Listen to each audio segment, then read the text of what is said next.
이제 우리는 어떤 포트폴리오에 집중을 하면 좋을까요? 트럼프 랠리 좀 짧게 끝난 것 같은데 이제 올해 또 마무리하는 시점이 점점 더 다가오고 있습니다. 과연 이 시점에 월가가 짜주는 포트폴리오는 어떤 모습인지 한번 같이 확인을 해보시죠.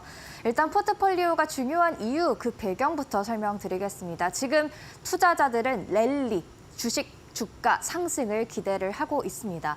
일단 트럼프 랠리로 S&P 500 지수 처음으로 6,000포인트 돌파를 했었죠. 이 6,000포인트를 돌파하면서 더 오르지 않을까 하는 기대감이 지금 어느 정도 투자자들에게 있고요. 또 지난주 수요일까지 한 주 동안 미 증시로 560억 달러가 유입됐다고 하는데요. 2008년 이후 두 번째로 큰 규모라고 합니다. 보시면 지금 미국 증시로 유입되는 자금 규모 굉장히 많이 올라왔다는 것 또한 확인을 할 수가 있죠. 이러한 이유 몇 가지를 정리해 볼 수가 있겠는데요. 법인세 인하 기대감, 각종 규제 완화 기대감, 그리고 관세로 미 제조업이 살아나고 국내 소비가 살아날 것이란 기대감도 주가 상승을 기대하는 이유들이 되겠습니다. 그렇다 보니까 지금 올인하고 있는 투자자들도 있습니다. 뱅크 오브 아메리카의 차트가 되겠는데요. 자산을 관리하고 있는 고객들의 증시 노출도를 지금 그래프화한 사진입니다.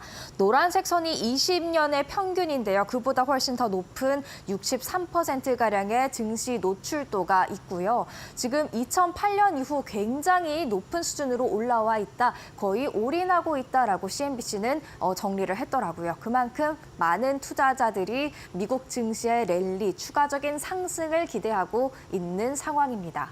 하지만 여기서 중요한 게 있죠. 트럼프 랠리 지속이 어렵다라는 이야기도 동시에 나오고 있습니다.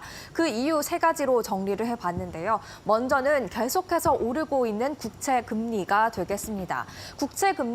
국채는 안전자산으로 꼽히죠. 그런데 그 안전자산을 통해서도 꽤 높은 금리, 수익을 올릴 수 있다라는 기대감에 주식시장 하방 압력을 받을 수 있다는 겁니다. 10년물 국채금리 굉장히 많이 올라와 있는데 이로써 주식시장 랠리에 제동이 걸릴 수 있다라는 이야기 나와 있고요. 또 높은 밸류에이션도 추가적인 상승이 계속되는데 어려움을 야기할 수 있다라는 분석이 나와 있습니다.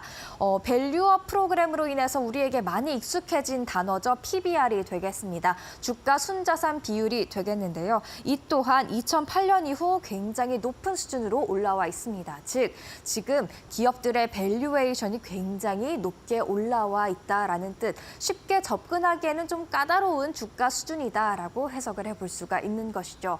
그리고 낮아진 리스크 프리미엄도 연결해서 생각해 볼 수가 있을 것 같은데요. S&P 500의 리스크 프리미엄 한때는 높았지만 지금은 굉장히 낮아졌습니다.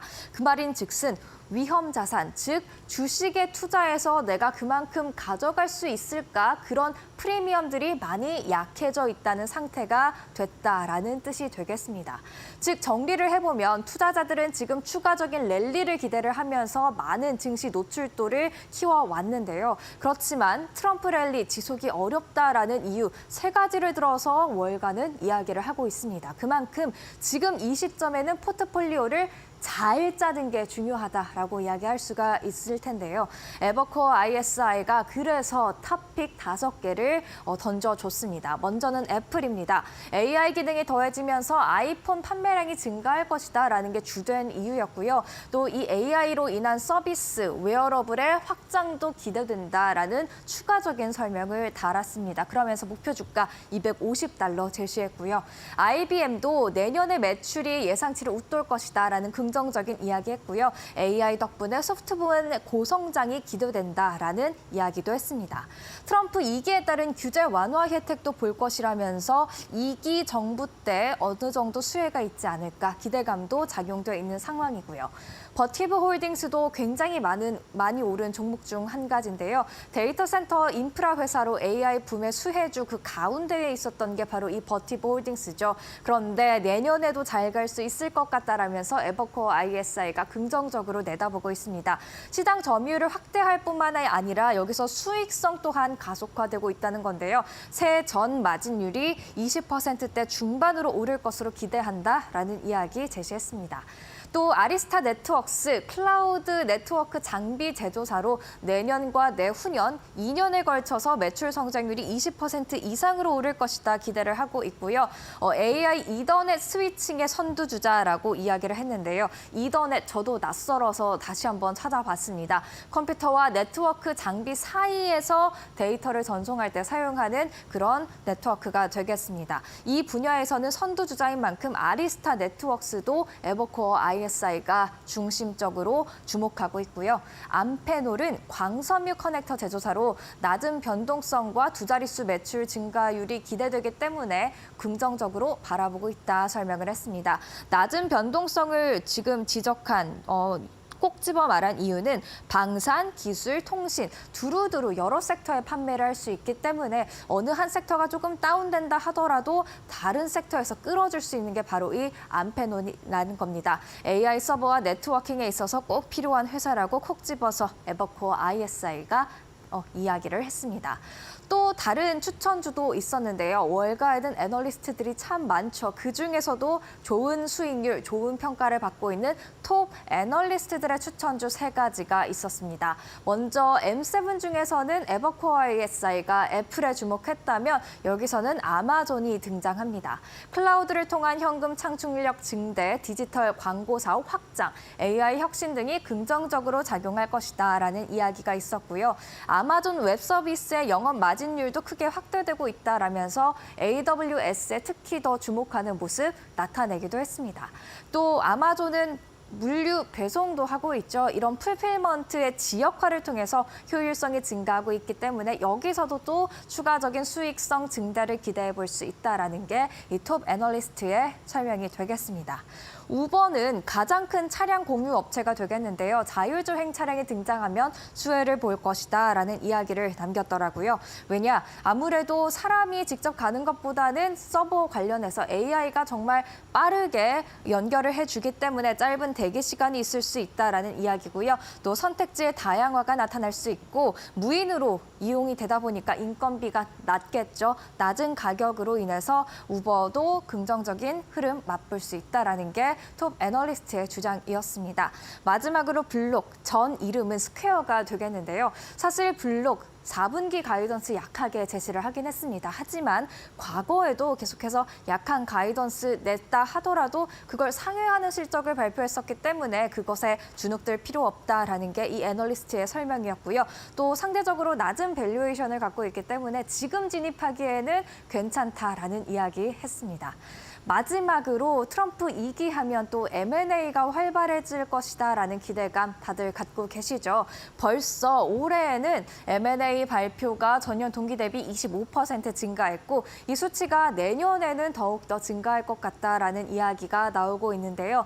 또 하나 훈풍으로 작용할 수 있는 건 바로 FTC 위원장의 교체 가능성이 높아진다는 겁니다. 그만큼 규제가 완화될 수 있다라는 뜻으로 지금 월가에서는 해석을 하고 있고요. 또 기준금리 인하가 더디긴 하지만 지속될 것으로 예상이 되는 만큼 M&A 비용이 좀 줄어들 것 같다. 이 부분 긍정적이다라는 이야기하고 있습니다. 그래서 울프 리서치는 특히 이 M&A의 타겟이 될 가능성이 높은 고성장, 중소형주를 주목해라라고 이야기를 하고 있는데요. 8가지 있었습니다. 듀오링고, 미국의 모바일 학습 플랫폼이 있었고요. 더치브로스, 미국 커피 프랜차이즈, 또 프레시펫, 미국 반려동물용 식품 제조사, 엘프뷰티, 미국 화장품 브랜드, 먼저 이 4가지를 꼽았습니다. 엘프뷰티의 경우에는 울타뷰티와도 비슷한 성격의 그런 회사가 되겠고요. 그리고 또 다른 4개 회사 더 볼까요? 시프트4 페이먼츠, 미국 디지털 금융회사가 또 있고요. 사렙타 테라퓨틱스 미국 제약사가 되겠습니다. 힘센 허스헬스도 같은 제약사 분류에 속하고 있는데요. 저렴한 비만 치료제를 판매하면서 또 주목을 받았던 밈 주식 성격도 약간은 가지고 있는 그런 종목이 되겠고요. 센티넬1 많은 소확개미 분들에게는 어느 정도 익숙해진 종목이 될 것 같은데요. 미국의 보안 업체가 되겠죠. 이 부분까지도 M&A의 타겟이 될 수 있는 고성장 중소형주다라는 이야기를 했습니다. 특히 이 8가지 종목 안에서는 사렙타 테라퓨틱스 무려 매출 성장률 전망치가 76%로 제시가 돼 있는 만큼 조금은 주목을 해볼 필요가 있을 것 같다라는 생각도 듭니다. 그래서 오늘의 사인은 이렇게 정리를 해보겠습니다. 이제 올해를 마무리하고 내년을 준비하는 그런 포트폴리오를 새로 정립하는 시간이 다가오고 있는데요. 사실 우리가 올해 좀 느낀 바가 있습니다. 잘 챙긴 종목 하나가 내 계좌를 두둑하게 만들어주신 것, 엔비디아나 SK하이닉스나 여러 가지 종목을 통해서 경험을 해보셨을 텐데요. 트럼프 2기 때도 이렇게 잘 챙긴 종목 하나가 그래도 내 계좌를 충분히 먹여 살릴 수 있지 않을까 기대를 해보면서 월가가 주목하고 있는 종목들도 계속해서 예의주시하시면 좋을 것 같습니다. 지금까지 사인이었습니다.